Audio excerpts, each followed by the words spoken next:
latency, your hardware capabilities, all these other myriad of things. Time to first byte is one of the more useful metrics if you're trying to understand what's going on with my server. Time to interactive is simply how long does it take for someone to be able to scroll or click or read anything on a page. That's a good baseline metric. My personal favorite is time to render. Time to render is relative. It's completely relative to however you want to measure your page. If you're loading a really large image and you say, that image is loaded and now my page is loaded, then you immediately trigger that time to render. So these are metrics that at Netflix, or when I work on the homepage, I live and die by. I have to know that no matter what I do, if I upgrade some code, if I change my libraries, I need to know that all these metrics are in line where they should be. So the first lesson on application performance, and really the only lesson, is metrics, metrics, metrics. Measure, measure, measure. It doesn't matter if you're throwing offline, service workers, multi-threaded, I don't know, whatever newfangled technology you come out with tomorrow. It doesn't matter unless you measure it and you have some baseline to say, like, yes, this code is faster and it's provably faster. All right, everybody still with me? It wasn't too bad. I'm not going on too many rants, right? I love rants, but I don't want to like lay on too much at once. All right, we'll talk about server performance next. Probably one of the most underrated parts of performance from a UI standpoint. In fact, I want to talk about something called transfer Sorry, it's so boring, right? Transfer protocols. I mean, HTTP1, HTTP2, that's so boring to think about. And as core engineers, we're like, I'd rather optimize this for loop. I don't want to think about HTTP1, HTTP2. The fact is, if you want to look at, if you want to run HTTP1, HTTP2, you can look at it real quick. You pull up in Chrome DevTools. There's a little arrow there. You pull the protocol, you can see what your site's running. And if you build some toy site, like I did in this example, I don't want to show you the example because it's just dogs and it's cute, but you're probably not interested in that. But when I measured it, I got 2.1 seconds. Cool. And the only thing I did was I changed my Nginx configuration, a one-line change, and now I'm sitting at 900 milliseconds. That's over 50% faster from a little tiny Nginx configuration. And I say this not to give you a hard time about not thinking about the server. It's just, when you think about performance, think about it holistically. It's not just the application. Always think about the server, because that's where you get some really, really big wins. And earlier, they were talking about different kinds of compression, and that's great, because I want to talk about compression. Just a little bit of compression, a little bit more server stuff, a little boring. These things that you probably know, have you heard of gzip? Yeah, most people have heard of gzip. You've probably heard of Broadly. No? Broadly? Nobody? Anybody? Me. Of course you know what Broadly is, and some people in the back, that guy.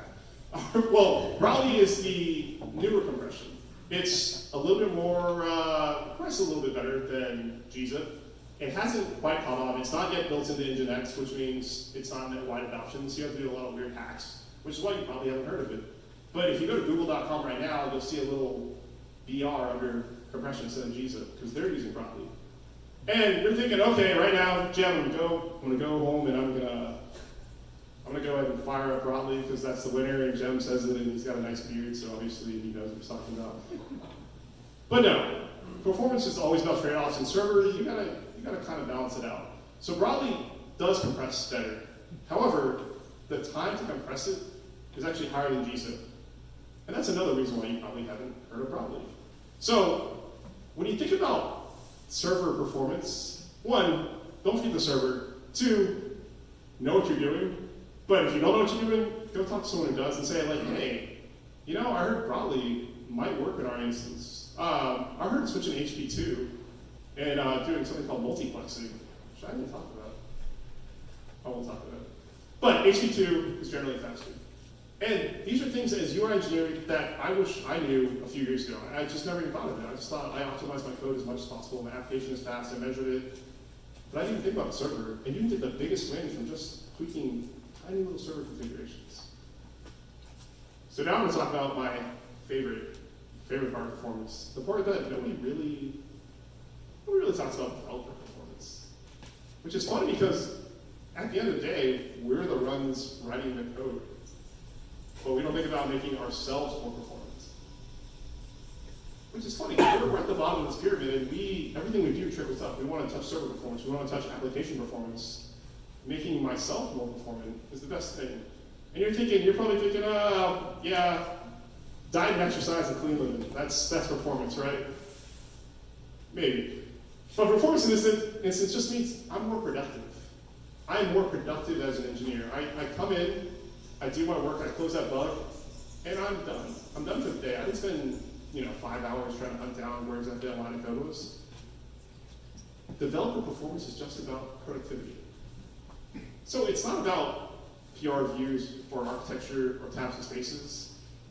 We can have long debates and arguments about all of these things, but it's really about consistency. When I think about developer performance, it's just about having a consistent architecture. My rule of thumb is, if you hired someone tomorrow, say, I don't know, Leonardo, probably not, he probably wouldn't make the bar. Someone else, someone far more taller.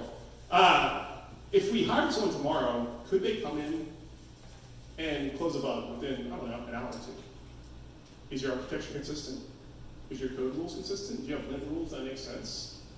If so, it shouldn't be a problem. You've got solid documentation. And this is it seems like a minor thing, but as someone who's done massive refactors and code mods and had to onboard dozens of people, I realized that consistency at the core is the most important thing that I can do in any code base. If I quit tomorrow and join another company, I'm gonna make sure that code base is consistent. It's the first thing I always do, it's the last thing I do. So above all, when we talk about performance, not just application, not just server performance, developer performance. Making you and the peers around you more performant is crucial. So to recap, metrics, metrics, metrics. Don't forget the server, and let your developers be more productive. Thank you.